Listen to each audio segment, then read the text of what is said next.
Buenos días a todas y a todos. Bueno, me han pedido que os hablara del tema del asunto de pensiones. Vamos a hablar del asunto de pensiones en un sentido amplio, ¿no?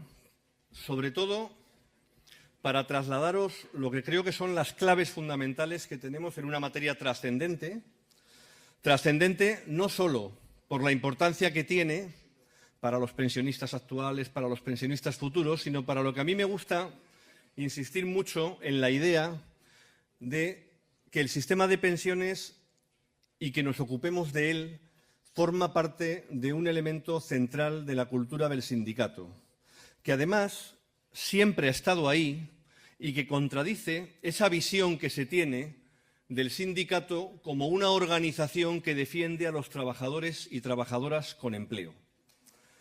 Y que, si analizamos la historia de la participación del sindicato en estas materias, veréis, o ve cualquiera que quiera mirarlo, que el sindicato es una organización que defiende los intereses de trabajadores y trabajadoras, pero no solo cuando tienen empleo.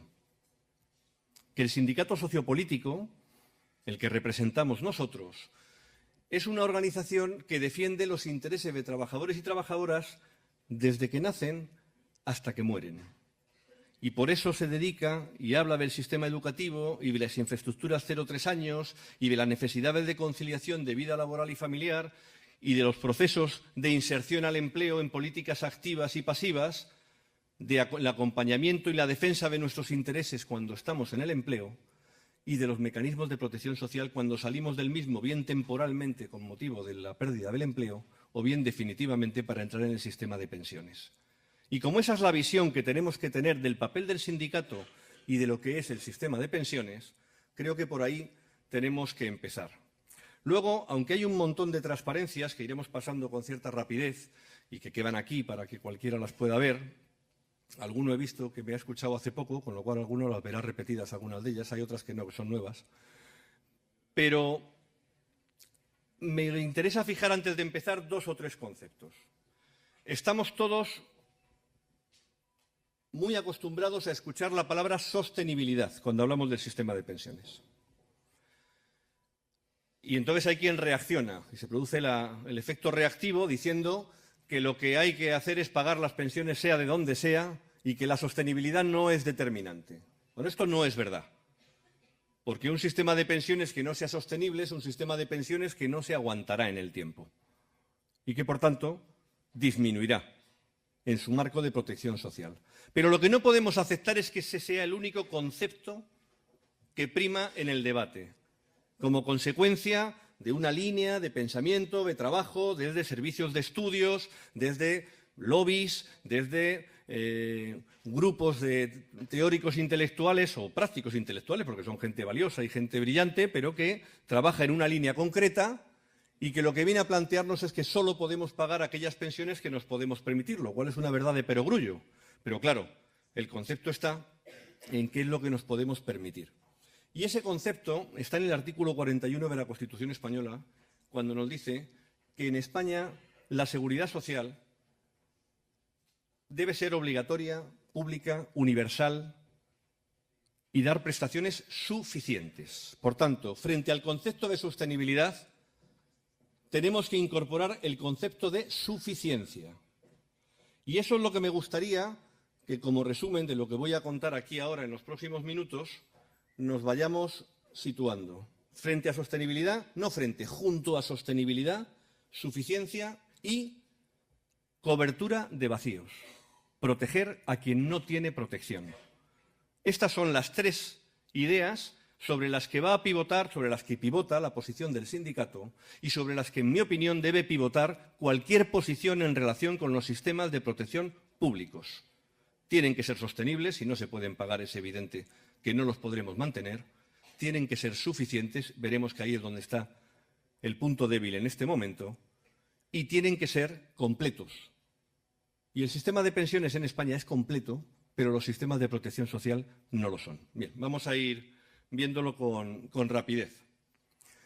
Lo primero, puesta en valor del sistema de pensiones. Vivimos en unos tiempos en los que, como el adanismo prospera mucho, todo lo que se ha hecho en el pasado es malo o insuficiente y, por tanto, hay que inventarlo todo de nuevo. Bueno, pues cuidado, no es verdad. El sistema de pensiones en España, en el régimen general de la Seguridad Social, es un sistema potente. Es un sistema que da unas tasas de sustitución elevadas sobre el último salario. Y es un sistema que en el régimen general está permitiendo acceder a pensiones que van de 1.300 a 1.500 euros mensuales. Eso no es ninguna tontería. De hecho, se le ataca planteando que es demasiado generoso, otra de las trampas del lenguaje. El sistema no es generoso, un sistema contributivo no es generoso. El sistema contributivo está reconociendo los derechos que se han generado en el tiempo y lo que hay que hacer es mejorar ese elemento de contributividad que el sistema hoy, por eso pongo el ejemplo solo del régimen general, trabajadores y trabajadoras por cuenta ajena, tienen muchas deficiencias que hay que corregir. Pero donde funciona como sistema contributivo, reconoce prestaciones muy importantes que permiten que las tasas de pobreza en España hayan crecido en todos los grupos de edad, menos en el de pensionistas, gracias al sistema de pensiones. Y eso lo podemos decir hoy, después de la crisis que hemos vivido. Pero tengo que deciros que si no corregimos los efectos de la reforma de pensiones de 2013, en el futuro, esa será una realidad que se modificará también. Bueno, esto parece un galimatías, pero me parece muy importante que lo definamos bien y que el sindicato lo maneje bien. Nuestro sistema es un sistema de reparto. Un sistema de reparto se construye sobre muchas variables. Las tenéis ahí. El número de personas que cotizan. Las bases de cotización media, los salarios. El tipo de cotización. El número de pensiones que hay que pagar. La pensión media que pagamos y otros ingresos u otros gastos. O dicho de otra manera, dinero que no viene de cotizaciones sino de otro sitio o que nos gastemos las cotizaciones sociales en algo distinto a pensiones, que ambas cosas ocurren. Partimos de una ecuación, los ingresos y los gastos deben estar equilibrados, porque si no, tenemos un problema. Y por tanto, hay que corregirlo. Hoy tenemos un problema ya. Pero fijaos en lo que no está en negrita. El número de cotizantes es algo sobre lo que tenemos que operar. Un país con un 18% de tasa de desempleo no puede resignarse a tener esa tasa de desempleo, sino tiene que aspirar a colocarse en tasas de desempleo similares a los de los países de la zona euro. Por tanto, las políticas activas, las políticas pasivas, son importantes en esta materia. El modelo productivo, en fin, no voy a profundizar en lo que sabéis que es el cuerpo de propuestas y doctrinal e ideológico que el sindicato proyecta. La base de cotización media depende de la calidad del empleo, de la fuerza de la negociación colectiva, de la capacidad de disputar la primera distribución de la renta, cuando distribuimos cuánto del excedente retribuye al capital y cuánto retribuye al factor trabajo, a lo que nos dedicamos en el sindicato permanentemente, y a la necesidad de ampliar esa disputa de la primera distribución de la renta en el conjunto de las relaciones laborales de empresarios y trabajadores, algo en lo que tenemos mucho que avanzar y en lo que tenemos hoy un marco normativo más débil que antes de la crisis. El tipo de cotización, una elección, un tipo que se determina por decisión política. El número de pensiones, el único aspecto sobre el que no podemos operar. La única variable estática. Puede tener una cierta fluctuación, pero si hay algo sobre lo que no podemos operar, es sobre cuántas pensiones vamos a pagar en las próximas décadas. Eso lo conocemos, porque ya está aquí la gente que las va a cobrar. Sabemos quiénes son, están todos empadronados. Y, por tanto, salvo un acontecimiento extraordinario que se lleve por delante a mucha gente, los pensionistas de las próximas décadas están predeterminados. La pensión media no, depende de las bases de cotización, pero depende también de las fórmulas de cálculo, por tanto, de decisiones políticas, y la existencia de otros ingresos y otros gastos tampoco. El que estemos pagando con cotizaciones a la Seguridad Social las políticas activas de empleo, parcialmente, o los gastos de gestión de la Seguridad Social, o que estemos subvencionando cotizaciones empresariales como las del Sistema Especial Agrario, esos son decisiones políticas que se pueden plantear una corrección inmediata. O, en el caso de los ingresos, la posibilidad de incrementar, que no de producir, de incrementar los ingresos procedentes del presupuesto del Estado, que ya existen. Un 10% del ingreso de pensiones hoy procede de los presupuestos generales del Estado. Y esto no hay que olvidarlo. Entre otras cosas, como consecuencia de los acuerdos que este sindicato ha firmado desde el año 1996 hasta ahora y de la huelga general del año 1988, que generó la Ley de Pensiones No Contributivas del año 90. Bueno, pues de los 13.000 millones de euros que pone el Estado en este momento en el sistema de pensiones, 5.000 proceden de la huelga del 88 y las pensiones no contributivas y más de 7.000 de los complementos a mínimos que se han creado en los últimos años a través de los distintos acuerdos del diálogo social y que se ha decidido en esos acuerdos de diálogo social que se financien con cargo a impuestos. Pero tenemos algunas cuestiones relevantes en nuestro sistema. Tenemos un sistema que en el régimen general, insisto, porque el régimen de autónomos es otra cosa, los sistemas especiales de empleo de hogar o agrario también, pero en el régimen general la gente cotiza por lo que gana entre 825 y 3.751 euros al mes. Por encima de 3.751 euros al mes no se cotiza a la Seguridad Social. La masa salarial que excede 3.751 euros al mes son 25.000 millones de euros anuales en este país. 25.000 millones de euros que perciben entre 1.200.000 y 1,5 millones de personas, depende de cómo hagamos la aproximación. Algunos de los sectores de esta federación. De manera bastante generalizada, a la jubilación la gente llega en bases máximas, como otras grandes empresas de este país, en la energía, en la industria, en las telecomunicaciones. Y luego, personal directivo de un sinnúmero de empresas que son los que agrupan ese 1.200.000, 1.300.000, 1.400.000 personas. 25.000 millones de euros que no cotizan a la Seguridad Social y que pueden y deben hacerlo, porque nuestro límite de 3.751 es uno de los límites más bajos de los países de nuestro entorno, donde o no hay límite o el límite es superior. Claro, si se sube la base máxima hay que subir la pensión máxima, porque entonces el sistema dejaría de ser contributivo y lo que haría la gente es eludirlo. Pero no tiene por qué subir en la misma intensidad dependiendo de los tramos salariales. Y esto hay gente que lo critica, esta es una posición que el sindicato ha puesto encima de la mesa y es una posición que vamos a reforzar en los próximos días porque haremos una presentación pública a los medios de comunicación de un trabajo que estamos haciendo sobre esa materia, pero que ya os anticipo algún argumento que me parece central. Y es, cuando se nos dice, si disminuyes la relación entre pensión máxima y base máxima para las rentas más altas, estás rompiendo la contributividad, nosotros decimos que la estás debilitando, ciertamente, pero es que la contributividad tiene que ver con lo que uno ha cotizado y con lo que uno recibe. Y en este país, como hacemos los números siempre en términos estrictamente matemáticos, a veces se nos olvidan algunas variables. Y hay una que se llama esperanza de vida. Y la esperanza de vida de la gente con más recursos es mayor que la de la gente con menos recursos. Y, por tanto, el tiempo que están cobrando la prestación es superior también. Bueno, esto, insisto, es una línea de trabajo que estamos planteando y que veremos en los próximos días. Bien, ¿qué asuntos tenemos que plantear en relación con el equilibrio del sistema de pensiones? Pues hay cosas que tenemos que afrontar y que son reales. Oiga, vivimos más tiempo, hay que pagar más tiempo las pensiones, por tanto, cuesta más dinero. Tenemos un nivel de población de edad mayor superior. Ahora veremos la evolución. Y tenemos una pensión media que de momento no deja de crecer, como consecuencia de un fenómeno que es conocidísimo.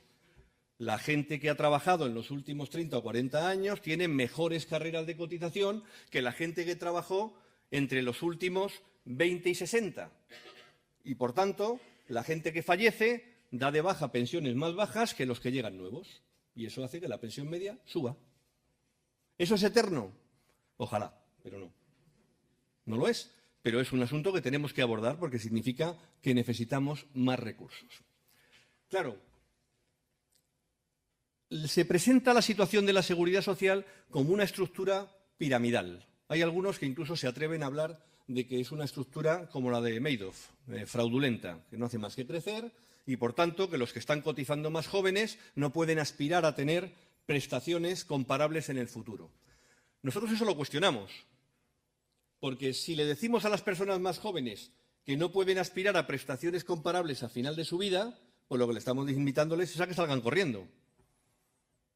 Por eso el sistema tiene que ser sostenible y tiene que ser capaz de garantizar la solidaridad entre generaciones, sabiendo que es más fácil cuando la generación que cotiza es muy amplia y la que cobra pequeñita, pero a la muy amplia no le puedes decir tú paga que a ti no te toca. Tienes que ser capaz de plantear, decir, tú paga que cuando te llegue tendrás una prestación comparable con las cotizaciones que has efectuado y haremos lo necesario para que la mantengas. Y esa es la ecuación. Ahí tenemos, esas líneas que hay ahí, son la evolución demográfica de Alemania, Francia y España. Pero lo que nos determinan varias cosas, ¿no? Las que tienen chepa más grande somos los alemanes y los españoles. Los que tienen la chepa antes, los alemanes. Los que tienen la chepa después, los españoles. ¿Por qué? Porque el baby boom alemán fue anterior al nuestro. Los franceses tienen menos chepa. ¿Por qué? Porque tienen tasas de natalidad mucho mejores que los alemanes y que los españoles. En Francia, la tasa de natalidad está por encima de 2. En Alemania en 1,5. En España en 1,3. ¿Esto qué pasa? ¿Que los franceses quieren tener más hijos que los alemanes o los españoles? Que el sistema de protección a la familia, de ayudas en Francia, es mucho más potente que el alemán y el español. Y eso se traduce en equilibrio demográfico. Luego hay políticas que se pueden hacer para trabajar en esa materia y que deben hacerse. Pero la idea más importante que tiene ese cuadro, más allá de que la pirámide ha dejado de ser pirámide hace mucho tiempo, la idea más importante es que el baby boom tiene principio y final. Y, por tanto, la seguridad social no tiene una estructura piramidal. Pero la seguridad social tiene que responder a las peticiones, a las necesidades de financiación de pensiones de las generaciones más numerosas. Y luego, cuando esas generaciones más numerosas desaparezcan, que será en su totalidad para allá 2060, pero empezarán a palmar en 2040, pues cuando desaparezcan esos, los que vienen detrás son nuestros hijos, donde tenemos las tasas de natalidad de los años 80 más bajas del mundo, lo cual es un problema que también tenemos que tomar políticas para corregirlo. Por tanto, estas son las fotografías que nos deben orientar sobre dónde vamos en esta materia. Bueno, la relación de cotizantes en este momento ha caído enormemente, el número de cotizantes por número de pensionistas, pero ha caído no por demografía, que algo afecta, ha caído por la crisis y la destrucción de empleo. Caerá por demografía y tenemos que prepararnos para ello. Bien, y todo esto, ¿cómo se aborda? Pues se aborda desde una situación dura en este momento para la seguridad social, un déficit en seguridad social año 2016 de 18.500 millones de euros. Diferencia entre ingresos y gastos. Si es por cotizaciones y la intervención del Estado, el déficit se nos va a 23.000 millones el año pasado. Y entonces rápidamente se nos dice que el sistema no es sostenible. Bueno, el sistema tiene que ser sostenible porque las causas de ese déficit hoy, en la parte demográfica, tienen una parte del impacto, pero pequeña. El impacto hoy está mayor en otro sitio. Está en el desempleo y está en los procesos de devaluación salarial. Fundamentalmente en el desempleo. En una tasa de desempleo que es insoportable y que, aunque está bajando, todavía no se traduce en un nivel de ingresos adecuado en seguridad social, aunque está mejorando. Este año los ingresos están subiendo de manera notable.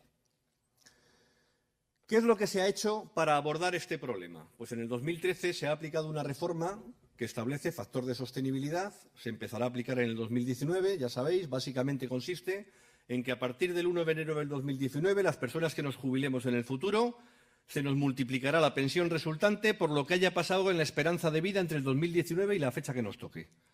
Al que se vaya en el 19, poca cosa. Al que se vaya en el 29, un buen pellizco. Al del 39 no os quiero ni contar. Al del 49, en fin, porque es acumulativo. Entre un 0,5 y un 0,7 por año. Y la revalorización de pensiones es, cuando finalicéis, cobremos la pensión todos, la pensión del primer mes se mantendrá el primer año. Al segundo, depende. Habrá, por tanto, un ajuste en el gasto en pensiones por una doble vía, por la determinación de la nueva pensión y por la revalorización de las pensiones, lo que dará lugar durante bastantes años a una pérdida de poder adquisitivo. No es eterna tampoco, la fórmula famosa puede tener otro efecto en el tiempo, pero vamos, en el tiempo, lejos.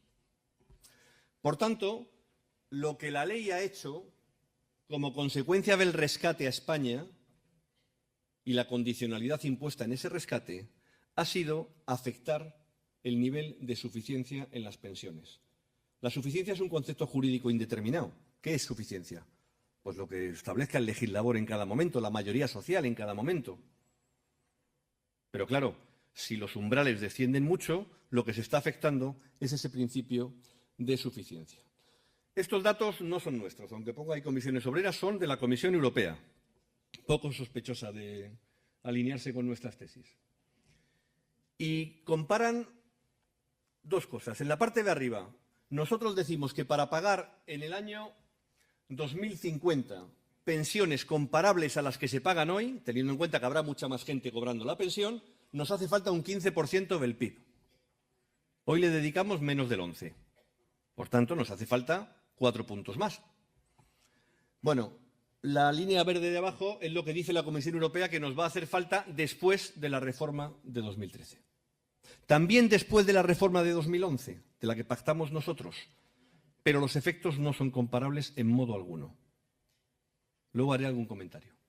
Por tanto, estamos hablando de un ajuste derivado esencialmente de la reforma del año 2013, que además consiste en un ajuste generalizado en pensión inicial, creciente en el tiempo, y en revalorización de pensiones para todos y todas las pensionistas, equivalente a 2,5 puntos del PIB, en dinero de hoy, unos 28.000 millones de euros anuales. Pero el cuadro de abajo es más preocupante aún, porque el cuadro de abajo está marcando la tasa de reemplazo, es decir, la pensión sobre el último salario, la línea roja. La otra utiliza otra variable, que es la tasa de beneficio, pero con que nos centremos en la roja nos vale, y donde nos dice que en el año 2013 la pensión media sobre el último salario en España era del 79% y en el año 2060 será del 39,8%. Esto es el ajuste que hay. Por tanto, si no se corrigen los efectos de la reforma del 13, en el tiempo, no mañana, no pasado, pero en el tiempo, este es el efecto que tendrá. ¿Quiere esto decir que el debate de la sostenibilidad es hoy el centro del asunto, como se quiere plantear? No, porque la sostenibilidad ya está garantizada, pero está garantizada de manera inadecuada. Por eso tenemos que actuar sobre estas cuestiones en los próximos años, a través del diálogo social, a través de la movilización y a través de la capacidad de influencia del sindicato sobre las políticas de este país. Bueno, no me voy a extender en esto, simplemente dar dos ideas. En Europa, tanto el factor de sostenibilidad como la fórmula de revalorización de pensiones es diversa. No se ha aplicado necesariamente los mismos criterios que hay aquí. En el año 2011 pactamos con el Gobierno socialista que debíamos abordar el incremento de gasto en pensiones que se deriva del incremento de esperanza de vida. Pero decíamos en el 2011, lo abordaremos en 2027, cuando empieza a llegar el baby boom a la jubilación, y lo haremos actuando sobre todos los elementos del sistema de pensiones. Los ingresos, Alemania, por ejemplo, sube cotizaciones. Los gastos, la determinación de la cuantía de la pensión, que es lo que han hecho en solitario, y los comportamientos de cotización. Oiga, ¿por qué hay más de 4 millones de personas de 18 millones de cotizantes que o pueden elegir la base de cotización o no tienen una base de cotización ajustada a sus ingresos reales? Son cosas que tenemos que corregir. Pero actuando sobre los tres parámetros podemos financiar ese aumento de esperanza de vida de una manera más adecuada. Hay algún partido político, como Unidos Podemos, que ha presentado en su programa electoral dos propuestas en materia de pensiones. Una, financiar las prestaciones de fallecimiento con impuestos, y otra, financiar el factor de sostenibilidad con impuestos, el incremento de esperanza de vida. Hay muchas variables sobre esta cuestión sobre la que se puede actuar. La revalorización de pensiones se puede hacer con el IPC, como lo hacíamos aquí hasta el año 2013, con el crecimiento medio de los salarios, con la evolución del PIB, pero la idea central no es cuál es el parámetro. La idea central es la pensión que una persona construye a lo largo de su vida de cotización, debe ser, en términos de poder de compra, similar el primer mes que empieza a cobrarla que el último. Porque si el último, el mes antes de fallecer, es un 20 o 25% inferior, lo que estamos diciendo es que la gente en los últimos años de su vida va a tener una capacidad de compra mucho mayor. Hay quien dice que esto no es un problema, porque las personas muy mayores ya están en casa, salen poco y gastan poco. Pero debe ser que no conoce a ninguna persona dependiente que tenga necesidad de ser atendida a través de la coordinación sociosanitaria mediante sistemas de copago crecientes. Como seguramente aquí nosotros sí conocemos todos a algún dependiente, sabemos cómo va eso, ¿verdad? Bien. ¿Y ahora se ha muerto? No. ¿Alguna otra idea que me parece interesante? Ya he dicho antes algunas de ellas. Incremento de bases máximas, los salarios mínimos, lo que tenemos que hacer con autónomos, pero aquí quiero centrarme en una sola. Estas son algunas alternativas de las que ya he ido contando. Si el factor de sostenibilidad, es decir, el incremento de gasto en pensiones derivado del aumento de la esperanza de vida, que vivimos más tiempo, se ajusta reduciendo la pensión inicial, es una opción, la que han tomado. Aquí hemos calculado otra, y es, oiga, y si lo hacemos aumentando las cotizaciones a la Seguridad Social, ¿cuánto haría falta? Bueno, pues si la gente que se marchó del 91 para acá le hubiéramos aplicado esta regla del factor de sostenibilidad que empieza a operar en el 2019, hoy tendrían una pensión un 16% más baja. Estos son datos del INE. Si le hubiéramos mantenido la pensión financiándolo con un exceso de cotización, más cotizaciones a la Seguridad Social, habría que haber puesto 5 puntos de cotización adicionales, lo cual tiene una resistencia empresarial tremenda. Por eso, decíamos en el 2011, eso hay que financiarlo de manera equilibrada, ingresos, gastos, comportamientos de cotización, para poder encontrar un punto de acuerdo entre todos los que participamos en esto. Claro, ese importe lo vamos a poner en relación no con esto, sino con esto. Y es, ¿qué le ha pasado a las cotizaciones a la Seguridad Social en los últimos 30 años en España?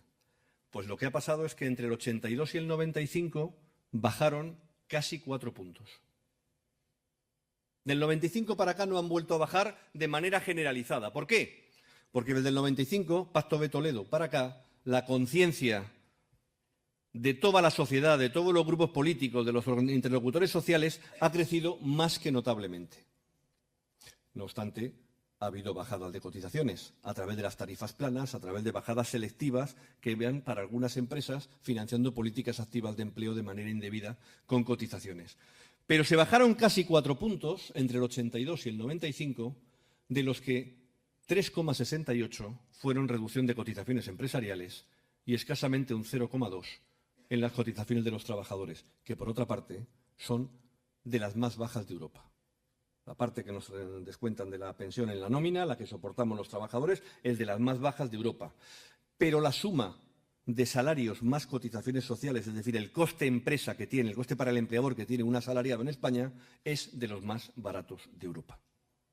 Por tanto, la suma, el coste salarial en España es muy competitivo en relación con los países de nuestro entorno. Lo digo porque es una técnica bastante habitual segmentar la parte que me interesa para reforzar el argumento. Nosotros pretendemos conocer bien siempre los argumentos que nos da la contraparte para saber qué tiene en la cabeza y saber dónde podemos encontrar los elementos de acuerdo y encuentro con ellos, pero no podemos dejar caer en la trampa de la sostenibilidad en exclusiva o del impacto de las cotizaciones sociales en exclusiva, porque España en cotizaciones sociales, pese a tener tipos nominales de los más altos de Europa, tiene un ingreso en cotizaciones sociales 3 puntos inferior en PIB a los países de la zona euro.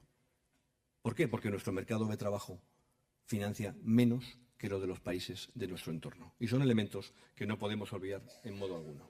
Bien, esto ya lo he comentado. Esto que es un cuadro que habréis visto mucho porque es el cuadro con las propuestas que el sindicato ha hecho. Lo que me interesa aquí destacar es una cosa. Para abordar todo esto que estoy contando, el sindicato ha puesto encima de la mesa propuestas que multiplican por 1,5, entre 1,5 y 2 veces lo que es necesario. Esos 4 puntos del PIB que decía que nos hacía falta de aquí al 2050, hemos hecho propuestas con un impacto económico mucho mayor que ese. ¿Y por qué hemos hecho eso? Bueno, pues porque creemos que el sistema de pensiones se tiene que volver a gobernar desde el acuerdo. Porque si no es así, se gobierna desde la tijera, que es lo que ocurrió en la reforma del 85 y lo que ha ocurrido en la reforma del 2013.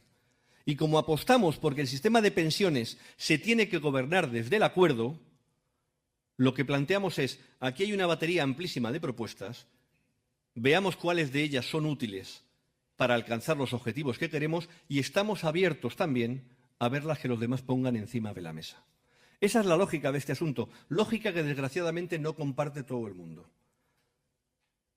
Todos podemos presenciar declaraciones públicas bastante habituales donde se produce lo que yo llamo patriotismo de propuesta. La propuesta mía es la buena y la tuya un horror. Y así nos encontramos a los compañeros de la UGT o del Partido Socialista planteando que lo de financiar las prestaciones de fallecimiento con impuestos que no, y al Partido Popular diciendo que la propuesta del PSOE y de la UGT también de contribución social generalizada, un impuesto finalista, aumentar impuestos para pagar seguridad social, que en ningún caso. Bueno, pues nosotros lo que decimos es que todas las propuestas que están orientadas a ese criterio de combinar la sostenibilidad con la suficiencia de las prestaciones son de utilidad y son merecedoras de ser discutidas. Esta es la lógica del asunto y esta es una materia donde el sectarismo, muy presente en la vida política y social en España, es muy mal consejero para llegar al objetivo que queremos, que es proteger a la gente que representamos cuando ya no están en el mercado de trabajo. Bien, dos conceptos muy rápidos que se vienen planteando de manera habitual. Cuentas nocionales. Lo digo porque hay un lobby vendiendo esto de las cuentas nocionales. ¿Qué son las cuentas nocionales? Bueno, esto es un modelo que existe en Suecia, en Italia. El modelo más referencial es el sueco, pactado con los sindicatos suecos, y que lo que viene a plantear es un sistema de reparto como el nuestro. Es decir, los que trabajan cotizan, con esas cotizaciones se pagan las pensiones de los que son pensionistas, en la lógica de que cuando llegue el que trabaja cobrará de las futuras generaciones, igual que nuestro sistema de reparto. Pero ¿cómo se construye la pensión? Pues se construye con la suma aritmética, la suma de cotizaciones de un año más las del siguiente, más las otras, a los que se le asigna una supuesta rentabilidad pequeñita, del 1,5%, el 2%, y da lugar a una cifra teórica, porque no es un fondo de pensiones, es reparto, la cotización se gasta, pero una cifra teórica que es la suma de mis aportaciones con una rentabilidad teórica, y esa dividido por mis años de vida es la pensión.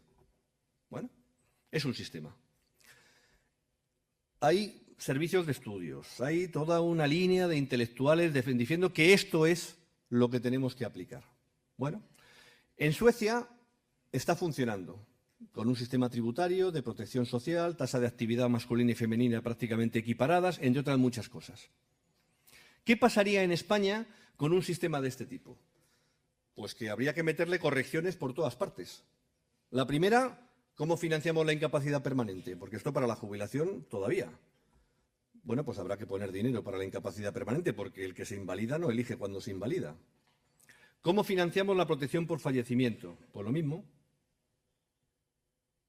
¿Cómo determinamos el impacto de género por sexo que tiene una medida de estas características en un país donde las mujeres cotizan 9 años menos de media que los hombres, como consecuencia fundamentalmente de que soportan la interrupción de vida laboral mucho más que nosotros, tanto para cuidado de hijos como para cuidado de mayores? Claro, un sistema de cuentas nocionales a quien dedica menos tiempo de su vida a estar en el empleo asalariado y más tiempo de su vida a otras cosas, significa una reducción de pensión evidente. ¿Cómo abordamos esto para el mundo del trabajo autónomo? Que les permitimos elegir libremente la cotización. Claro, planifican. Y en lugar de hacerles cotizar por ingresos reales, que es lo que tenemos que hacer, pues al contrario, les ponemos unas reglas y luego les decimos que las reglas se las cambiamos por el camino. Bueno, yo me limito a advertir de las consecuencias que tiene la traslación mimética de modelos de otros países sobre el nuestro. Y luego tenemos la otra alternativa, que es la de los sistemas complementarios de pensiones. Y entonces tenemos una propuesta que ha lanzado Inverco, la tenéis al final, la ha presentado en el Pacto de Toledo el otro día, que no es original, es la reforma que se acaba de hacer en el Reino Unido hace 2 o 3 años, el Next. Y es un sistema cuasi obligatorio de aportación a sistemas complementarios de pensiones. Un 4% del salario. Bueno, claro, si tú metes un 4% del salario todos los años en un fondo de pensiones, acumulas una cantidad que te complementa la pensión pública, ¿no? Pero ¿quién tiene capacidad para hacer esto? Claro, allí es un 2% la empresa, un 2% el trabajador, distribuido al 50%. Y la pregunta del millón es, ¿y por qué no se pueden subir las cotizaciones y sí obligarnos a poner un 4% en un sistema complementario de pensiones? Bueno, todo esto son elementos del debate que están encima de la mesa y que conviene que precisemos de manera adecuada. Pero para ir terminando rápidamente, quiero meter 2 o 3 elementos más, que ya no son solamente para pensiones y que tienen que ver con las mesas de negociación que tenemos abiertas en este momento con el Gobierno, sobre calidad del empleo, sobre plan de choque por el empleo y protección por desempleo, o sobre la ILP que hemos puesto en marcha en el Congreso en relación con la protección social por rentas mínimas, que también la metemos dentro de la seguridad social. La propuesta del sindicato dice que la prestación de ingresos mínimos para las personas entre 18 y 64 años debe insertarse en el segmento no contributivo de la seguridad social. Y, por tanto, también dentro de ese marco de protección social que estamos planteando. Pero para eso hacen falta recursos. Y España es un país que juega el partido de la recuperación económica con una mano atada a la espalda. Y la mano atada a la espalda es esta. Los ingresos públicos en nuestro país están casi 8 puntos por debajo de los de la zona euro y 6,4 puntos por debajo del conjunto de la Unión Europea. Claro, el gasto público pues sufre lo mismo, el de protección social lo mismo y el de vejez también. El de desempleo no, ahí somos campeones. Somos campeones pero decreciente, porque tenemos a la mitad de los desempleados sin cobertura de ningún tipo. Por tanto, el ingreso público, el sistema tributario, antes hemos hablado de la primera distribución de la renta, la que nos jugamos con la negociación colectiva con las empresas o cuando negociamos el contrato de trabajo. La segunda distribución de la renta es la que indica el artículo 31 de la Constitución. ¿Cuánto recaudo y cómo me lo gasto? Primer elemento, el sistema fiscal no es cuánto recaudo. El sistema fiscal es cuánto recaudo y cómo me lo gasto. Las dos cosas. Porque es un mecanismo de redistribución de renta. Y aquí solo hablamos de los impuestos sobre cuánto se recauda. Se recauda poco y de manera injusta. Gravando, ayer mismo lo decía la OCDE en el informe sobre España que ha presentado Ángel Gurría, que con un sistema que carga mucho sobre las rentas del trabajo, aunque él está pensando en las cotizaciones sociales. Y nosotros estamos pensando en quién soporta el impuesto de la renta de las personas físicas y quién soporta en mayor medida el IVA. Y eso está ahí. La línea de arriba son la recaudación por IRPF. La línea verde es la recaudación por IVA. La línea azul es la recaudación por impuesto de sociedades. Y la línea de abajo es la recaudación por impuestos especiales, las grandes bolsas. Si las rentas del trabajo soportan más del 80% de la línea roja y soportan en mucha mayor medida las rentas más bajas, en este caso, que las más altas, la línea verde, no hace falta precisar mucho dónde está gravándose fundamentalmente el sostenimiento del conjunto de inversión pública y servicios esenciales en este país. Claro, hay quien plantea que España tiene menos recaudación porque tiene una economía sumergida muy grande. Bueno, pues vamos a mirarlo también, porque hay que mirarlo todo, porque si no conoces bien lo que pasa, no puedes plantear soluciones adecuadas. Bueno, pues lo que nos dicen los estudios sobre economía sumergida en Europa es que España tiene más economía sumergida que la media europea. Doblamos la economía sumergida que de Alemania o de otros países de ese tipo, del 10 al 20%. Pero estamos en la media de la Unión Europea. La media del conjunto de la Unión Europea está en el torno al 19% y nosotros estamos ahí. Y sin embargo, se produce una paradoja. Países como Italia, Portugal, Grecia o Polonia, fijaos que no estoy en el centro, estoy en la periferia. Esos 4 países, Grecia, Italia, Portugal y Polonia, tienen más economía sumergida que nosotros y mejor recaudación fiscal que nosotros. Luego, el problema no está solo en la economía sumergida. El problema es que en España tenemos dos líos: economía sumergida y elusión fiscal. Y la elusión fiscal significa posibilidades legales de escaparse de obligaciones tributarias. ¿Y se concentran dónde? Rendimientos del capital tributando por debajo de los rendimientos del trabajo, impuesto de sociedades con un montón de posibilidades de elusión fiscal que hacen que las empresas, cuanto más pequeñas, tienen un tipo efectivo de impuesto de sociedades más grande.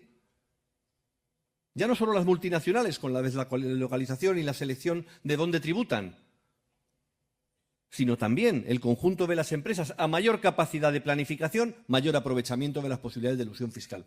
La riqueza o el patrimonio desfiscalizado, además por comunidades autónomas. Ya sabéis que para moriros tenéis que ir a empadronaros a Madrid. O pues donde os quieren mandar a moriros vuestros herederos, ¿no? Porque va bien. Pero no solo Madrid. Madrid es que ya lo ha llevado al grado de sofisticación estupendo, pero son unas cuantas comunidades autónomas. Bueno, todos esos elementos son elementos de elusión fiscal que tienen tanta importancia como el de la economía sumergida y sobre el que hay capacidad de actuación mucho más rápida que sobre la propia economía sumergida.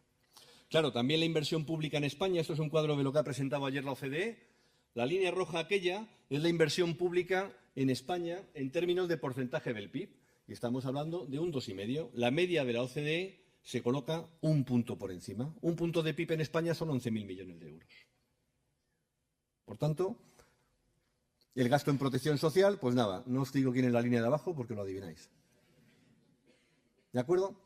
Y entonces nos encontramos con algunas otras materias que son importantes, porque claro, el empleo y la retribución del factor trabajo, como somos los más numerosos, determina las posibilidades de financiación de políticas públicas también. Y aquí podemos tener ocurrencias como esta de que coticen los robots y estas cosas, que yo siempre digo que nosotros no nos negamos a discutir nada, pero primero me tienen que decir lo que es un robot. Yo quiero saber si un robot es un autómata que se asemeja a un humano o un robot es cualquier aplicación tecnológica que mejora la productividad en el empleo. Porque entonces lo que estamos hablando es de un impuesto tecnológico. Hay que empezar por los programas de cálculo. Porque ¿cuánto se ha incrementado la productividad de las empresas con todo tipo de aplicaciones informáticas? ¿Es esa la manera de abordar el necesario cambio de modelo productivo que requiere este país? Bueno, no lo sé. ¿El empleo va a seguir siendo un elemento determinante de la capacidad de cotización y recaudación fiscal? Pues yo creo que durante bastante tiempo.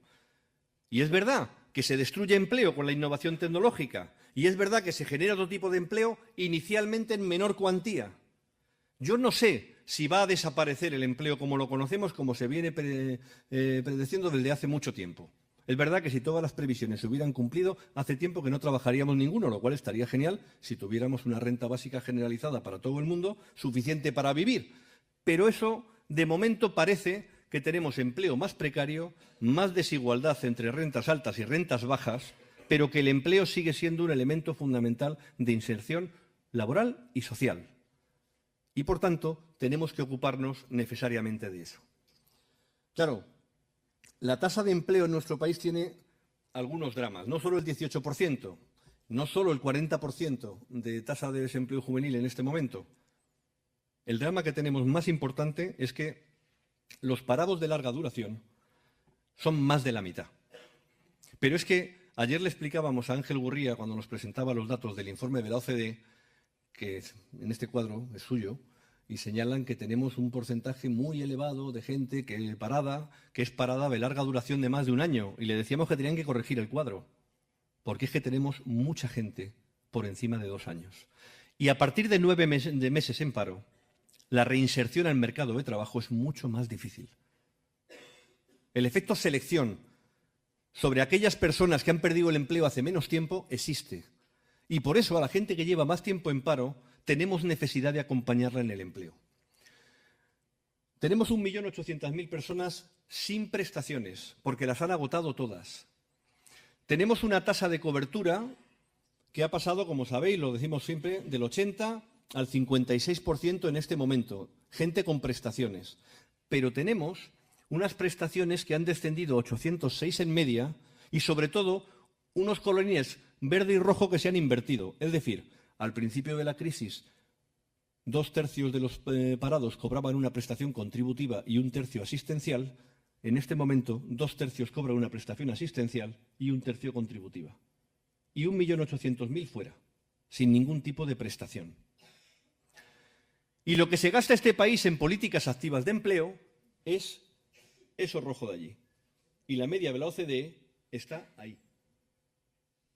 Por eso, la Mesa de Protección Social por Desempleo, junto con la de Empleo de Calidad, que determine modificaciones normativas en el ámbito de la regulación del trabajo, pero que determine inversión pública en políticas activas de itinerarios de formación, de acompañamiento, de formación y de evaluación de resultados, junto con prestaciones económicas de acompañamiento durante la gente mientras se reinserta en el empleo, son fundamentales. Ayer vino la OCDE a decirlo. Cuando la OCDE dice algo es que ya es muy obvio. Porque nos lo explicaba ayer muy bien el director de la OCDE, cuando le decíamos, pero bueno, y el informe de este año, que sigue teniendo los mismos problemas habituales, tienen obsesiones con algunas cosas, pero sin embargo hace incidencia en desigualdad, hace incidencia en la insuficiencia de políticas activas. El informe de este año, junto con las políticas fiscales que se impulsan en la OCDE, el BEPS, que va a permitir información sobre las empresas en más de 140 países, o de tributación individual también, en paraísos fiscales. ¿Qué os ha pasado? Y nos lo dijo con mucha sinceridad. Nos dijo, ha pasado que el G20 ha aceptado que esto hay que hacerlo y nos ha pedido que lo pongamos en marcha. Por eso digo, cuando la OCDE dice algo, es que ya es muy obvio. Pero esto es estratégico en este país. Riesgo de pobreza, lo comenté antes. Esta es muy importante también. Una comparación que utilizamos mucho en el sindicato es qué le pasa a la gente antes de transferencias y después de transferencias. ¿Qué es eso de las transferencias? Bueno, pues qué le pasa a la gente cuando va a pulmón por la vida, con lo que gana en el empleo o lo que tiene, y después de transferencias es qué le pasa a la gente después de que intervenga el Estado. Bueno, pues España, la gente después de intervenir el Estado no mejora todo lo que mejorara, lo que debería mejorar. Y nos lo expresa ahí muy claramente. ¿Dónde están las transferencias para el 20% más pobre? Pues allí, una vez más. Por eso necesitamos reforzar el sistema tributario, el sistema de pensiones, pero el conjunto de sistemas de protección social pasa por la necesidad de contar con más recursos para poder atender el conjunto de necesidades. Estas son las rentas mínimas que pagan las comunidades autónomas. Cataluña en este asunto no sale bien. Está al lado de Madrid, ya sabéis, siempre juntos. Cataluña y Madrid, liándola en este caso. Estas son las lagunas del sistema de protección social vistas desde el ámbito de los hogares sin ingresos. Estamos hablando de 670.000 hogares sin ingresos. Este es el impacto que tendría la puesta en marcha de nuestra prestación de ingresos mínimos, de nuestra renta mínima garantizada, que en Cataluña, como veis, la podrían percibir 287.000 personas en hogares donde viven 834.000. En el conjunto del país, 2.433.000 prestaciones para más de 6 millones de personas que residen en esos hogares. 2/3 de los 2.400.000 mujeres. 500.000 jóvenes. Estas son las redes de protección social que, vinculadas a políticas activas de empleo, necesitamos para mejorar la situación de la gente cuando trabaja o está en edad de trabajar y para financiar los sistemas de protección social y tributarios. Ese es el compromiso en el que el sindicato está. La apuesta es por hacerlo a través de los espacios de diálogo social. No tengo tiempo para explicaros las múltiples dificultades que tenemos en este momento en relación con los compañeros y compañeras de mesa y con los que tienen que aprobarlo después en el Parlamento, entre los que han decidido no participar activamente de ningún acuerdo y los que todavía no han decidido qué son, y de aquí a junio nos tienen paralizado cualquier ámbito de decisión en este país. Pero el partido que se juega en esas mesas de diálogo social y en esa comisión parlamentaria del Pacto de Toledo es trascendente y el sindicato tiene que jugar un papel esencial en ello. Muchas gracias.